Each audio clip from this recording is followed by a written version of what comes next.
헌법재판소가 이진숙 방송통신위원장에 대한 국회의 탄핵소추안을 4대4로 기각했습니다. 4명의 재판관은 방통위 2인 체계의 의결이 방통위법을 위반한 것이고 파면할 정도로 중대하다고 판단했지만 탄핵 인용 요건인 6명 찬성에는 이르지 못해 기각됐습니다. 이진숙 위원장은 오늘 곧바로 직무에 복귀했는데요. 권영철 대기자와 자세한 내용 알아보겠습니다. 권 기자 어서 오세요. 안녕하십니까. 네, 헌재가 오늘 이진숙 위원장에 대한 탄핵을 기각을 했어요. 네. 오늘 결정을 놓고 헌재가 2인 체제 의결의 합법성을 인정했다. 이렇게 받아들여도 되는 건가요? 의미가 조금 다르다고들 얘기를 합니다. 네. 8인 헌법재판관 중 위법이고 파면할 정도로 중대하다는 판단이 4. 네. 헌법이나 법률 위반이 인정되지 않는다는 판단이 4였습니다. 파면 결정을 하기 위해서는 6인 이상이 찬성해야 되는데 2인이 모자란 거죠.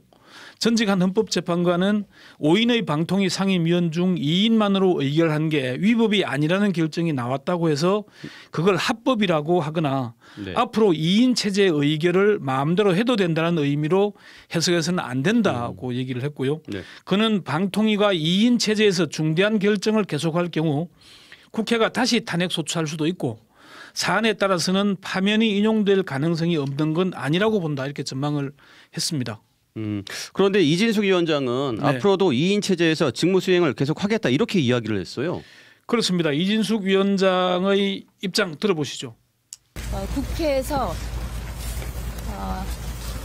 방통위 상임위원을 3인 임명하지 않더라도 2인으로도 최소한 행정부에서 업무를 직무를 수행할 수 있게 판단을 내려주신 의미 있는 결과라고 생각합니다.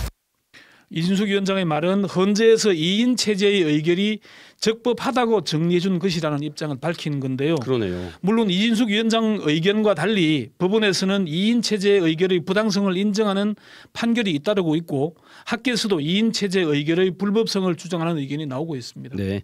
그런데 이진숙 위원장이 복귀 일성으로 네. 방송사 재허가를 거론했어요. 그렇습니다. 이진숙 위원장의 말 다시 들어보시죠. 네, 그래도 재판관 절반인 4명은 방통위 2인 체제 위법성 지적하며 인용 의견 밝혀주시기도 했는데 이에 대해서는 어떻게 생각하십니까? 그것은 헌법재판소가 답변할 문제라고 생각합니다. 저는 결정에 대해서 제가 어떻게 받아들일지 어떻게 앞으로 직무를 수행할 것일지에 대해서만 말씀을 드리고요. 앞으로 할 일이 많습니다. 방송사 재허가 재승인이 남아있고 또 해외 거대 기업들에 대한 과징금 부과 이슈도 남아 있습니다. 이진숙 위원장이 언급한 방송사 재허가는 KBS 1TV, MBC TV, EBS TV를 포함한 국내 12개 사업자 146개 채널에 대한 겁니다. 네. 지난해 연말로 재허가 재승인 기간이 끝났으니까 시급한 사안인 건 맞고요. 다만 여기서 주목되는 건 MBC의 재허가 문제입니다.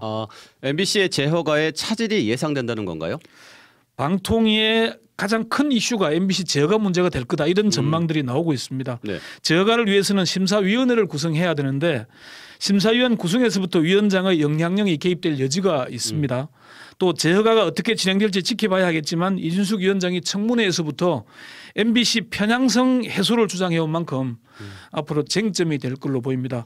또 이진숙 위원장 탄핵 소추 이유가 됐던 박문진 이사진 구성도 지금 법원에서 집행정지 신청이 받아들여서 제동이 걸린 상태거든요. 네. 이것도 좀 풀어야 할 문제입니다. 네, 여기까지 듣겠습니다. 권영철 대기자 수고하셨습니다. 지금까지 CBS 박지환의 뉴스톡이었습니다. 노컷으로 보는 뉴스의 새로운 기준. 지금 알림과 구독 설정하시고 함께하세요.